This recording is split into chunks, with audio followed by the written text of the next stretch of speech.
Hello everyone, চলছে Microsoft Excel series এবং আমি হাফেজ তাহমিনা আছি আপনাদের সাথে। গত পর্বে আমরা চার্ট নিয়ে আলোচনা করেছি, কিভাবে কত সহজ উপায়ে আপনি সিম্পলি চার্টগুলো বা আপনার লেখাগুলোকে চার্টে কমপ্লিট করে ফেলতে পারবেন। এবং আজকে আমরা দেখব সিম্বল নিয়ে। তো সিম্বলে দেখেন কিছু আমাদের এখানে ইকুয়েশন আছে। এই ইকুয়েশনের মধ্যে যেমন দেখেন এই যে প্লাস, তারপর হচ্ছে এই চিহ্ন, এই যে এই জিনিসগুলো আমরা প্রত্যেকটা কিন্তু ইউজ করতে পারবো আমাদের এক্সেল শিটে। আমাদের কোনো একটা ম্যাথ করার জন্য বা কোনো একটা ইকুয়েশন লেখার জন্য এই প্রত্যেকটা জিনিস আমরা এখান থেকে ইউজ করতে পারবো। ঠিক আছে, খুব ইজিলি জাস্ট ইকুয়েশনে ক্লিক করবেন। এখান থেকে আপনার যে কমান্ডটা দরকার হয় বা যে চিহ্নটা বা সিম্বলটা দরকার হয় আপনি এখান থেকে ওই সিম্বল নিয়েই কিন্তু কাজ করতে পারবেন। ওকে, তারপর হচ্ছে যে ফ্র্যাকশনের কিছু জিনিস আছে যেগুলো আপনি ধরেন, আমি এখানে একটু দেখাচ্ছি। ইনসার্ট সিম্বল, ওকে, এটাকে আমি একটু বড় করে দিচ্ছি।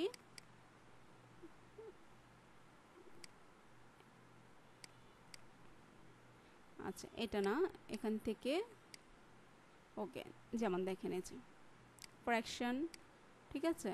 তারপরে স্ক্রিপ্টের কিছু অপশন আছে, আপনি এগুলোকে ইউজ করতে পারবেন। প্রত্যেকটা জিনিস আপনি ওভাবে করে কিন্তু ইউজ করতে পারবেন। আবার সিম্বলের ক্ষেত্রে দেখেন এগুলো কিন্তু আছে, জিনিসগুলো আপনি লিখতে পারবেন ম্যানুয়ালি। অর্থাৎ যখন আপনার সামনে কোনো একটা বই থাকবে বা কোনো একটা ডকুমেন্ট থাকবে, ওখান থেকে আপনার তুলতে হবে, তখন আপনি সুন্দরভাবে, মানে খুঁজতে হবে না, আপনার কিবোর্ডে খুঁজতে হবে না বা কোথাও খুঁজতে হবে না এই জিনিসগুলো কোথায় পাবেন। জাস্ট আপনি সিম্বল অপশনে যাবেন, যে ইকুয়েশন বা সিম্বলের ভিতর থেকে আপনার যেটা দরকার আপনি সেটা কিন্তু নিয়ে নিতে পারবেন। ওকে, এখানে আরও কিছু অপশন আছে যেগুলো খুব একটা বেশি দরকার পড়ে না, তাই আমি ওগুলো নিয়ে তেমন একটা আলোচনাও করছি না। তবে টেক্সট বক্সটা আপনার দরকার পড়তে পারে। জাস্ট একটা বক্স নিয়ে ওখানে আপনি লেখালেখি শুরু করে দেবেন।